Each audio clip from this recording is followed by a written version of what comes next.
বন্ধু মনে রাখো ভাইয়া, একটা কথা শক্ত কই, রাগ হইও না প্রিয় ছেলে বাপ। এই কপাল পৃথিবীতে উপার্জনের দুনিয়াবি কোনো কাজে লাগে না।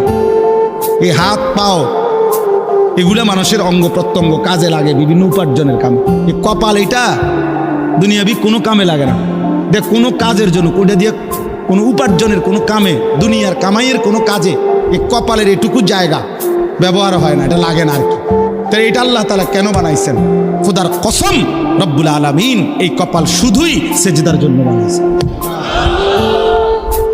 শুধু সেজদার জন্য। এই জন্য যে কপাল সেজদা দেয় না, যে কপালে সেজদা নাই, তুই মানুষও না, মানুষের বাচ্চাও না। ইনসানের কোনো কাতারে সে পড়ে না, সে কোনো মানুষের কাতারে পড়ে না। ইনসানের কোনো কাতারে পড়ে না যার কপালে সেজদা।